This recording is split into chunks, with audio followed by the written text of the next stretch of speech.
Well, good afternoon, YouTube. It's me, the Wolf Pilot, honorary hangar rat.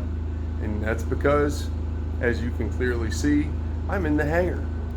And today, I worked a half a day, and my manager, Matt, was cool enough to give me half a day since I've been doing so many after-hours changes. So we're putting in extra time to get ready to, we're on the home stretch, folks, with this avionics project. We're now just doing wire button-ups and stuff. You know, the last big thing will be to get the cages in the dash. We've got switches are all done. Avionics circuit breaker bus, all done.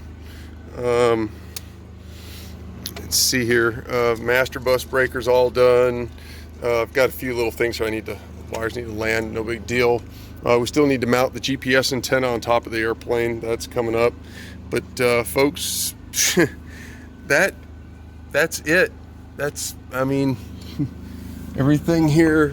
Steve came down here, and never mind all the extra wire and crap piled up, but got all the avionics kind of arranged and the harness dressed out and zip tied and staged.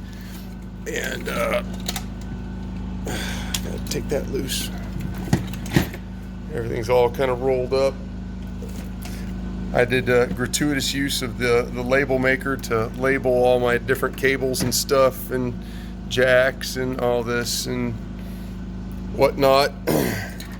This was the bonus was on our ICOM A210 radio. I had to replace the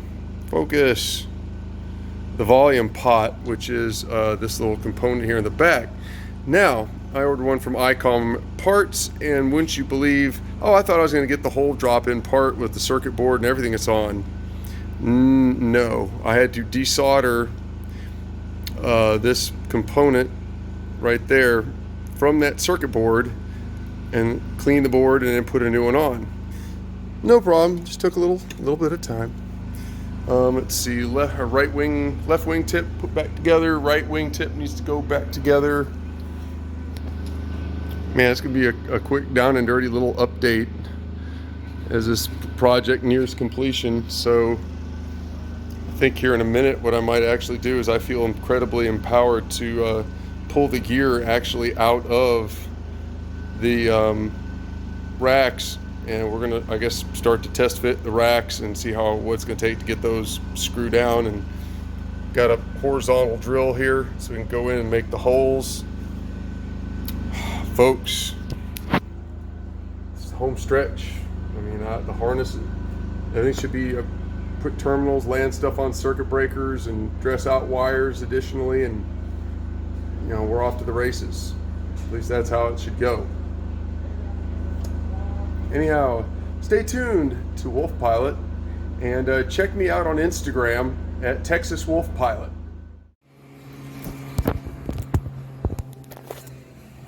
Hey, good morning, YouTube. Wolf Pilot with you here at flight level 0. Yeah, I'm on the ground just being cute. Anyway, I'm out here, Box 69, Sunday the 9th, and gonna start cranking. Kind of give you an update where we're at here starting this morning. I'm pretty much done with master bus. Avionics bus is done. I just got done mounting Avionics AV30 over here on the co-pilot side. That plate is slid in, locked down. See, all the wiring so far, all the switches are done. Kind of a recap from yesterday. You notice there's a hole here, park brake pull. Well, the problem with that was, and I didn't document it at the time, and I'm gonna apologize for video being very one-dimensional, is these cables, let's see if I can see one right here. These are kind of like choke cables up here, and see if I can get a better idea so that you guys can see that out there in YouTube. Anyway, the one that was here for the parking brake kind of came down, pan back here, and it came down at an angle across the back of this bay opening, which prohibited the installation of the equipment cage for the transponder and the ICOM radio that we use for backup /COM2. So this is I call it a cage. rack. This is a radio rack. This is the correct vernacular, radio rack or equipment rack. And you can see that Steve has got a really nice plate on here to join these two together with a little bit of a gap between them. Not much, but a little bit of gap. Anyhow, when you try to, and actually this has to come in from the bottom because of the nuts sticking out, which whatever, it's fine. But that cable was in the way, so I hit up Bill Goebel. Hey, you know, is it some sort of big deal altercation to this certified aircraft to just move this damn thing out of the way? Because it would have, you know, have that way the hell over on that side of the dash when this, you know, the parking brake is something usually the pilot has something to do with. And no, it's a minor altercation. Alteration.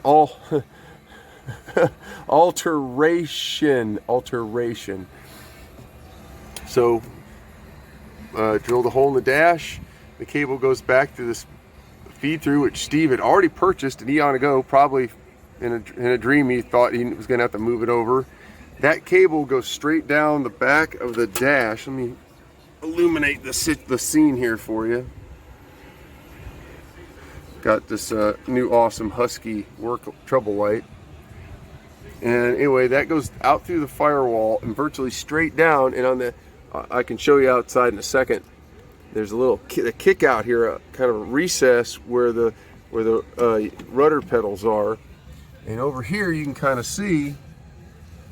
You can see this cable protrudes through the top of this foot space or footwell, lack of word to call it, and it goes down and ties into the well, you can't see it because of all the get rid of this stuff here. You can see how it goes down to the top of the two master cylinders. There's this little chain. Well, the idea is you can kind of get a good shot of it. That little plate right there, really bright. I got this light turned down on low too.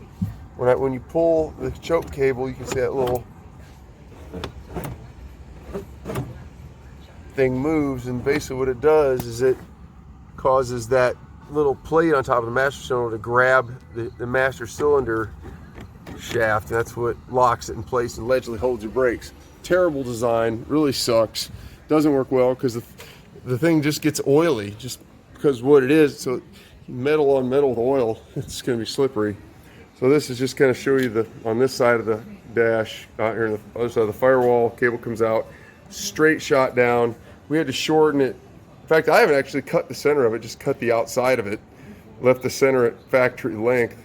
So all factory Cessna, didn't change anything about the way it works, just changed the location of the control. And that gave me the room I need to get this rack, cage, rack. This time Bill Goebel sees me, he's just gonna slap all the flavor out of my mouth.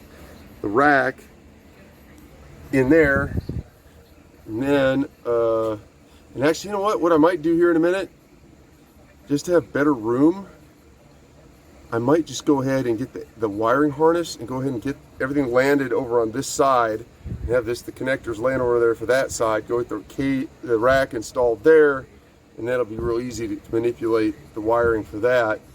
And then I can get started on the headset jack, headset jacks, and for front and back, and all the power stuff. Making progress.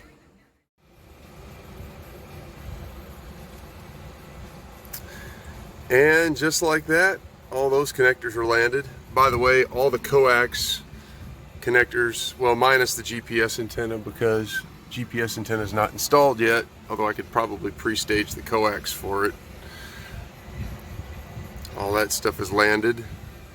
So now I could probably go ahead and figure out my routing for the cabling. Got the negative bus bar. It's down under the dash here. Get a shot of the, whoa. It's negative bus there. That's kind of crowded. Probably could take some stuff off and it'll probably be dressed up and look a lot better after I get everything buttoned up. But all the avionics got to go over to this side, so chances are for wire routing I'll probably have, as unintuitive as it seems, we'll come down this side and just go over and down and over. There's really no other way to go across and down and around. It's kind of stupid. Go across here and come down on this side over here. That won't, I mean, that's stupid to get a glove box in the way. So it just makes more sense to come down the bottom side and drop down and over, because I'm kind of got a little bundle of wires back behind here. There's all the stuff you have to figure out in an old aircraft when you're doing these upgrades, and I want to keep it clean for the next guy, you know.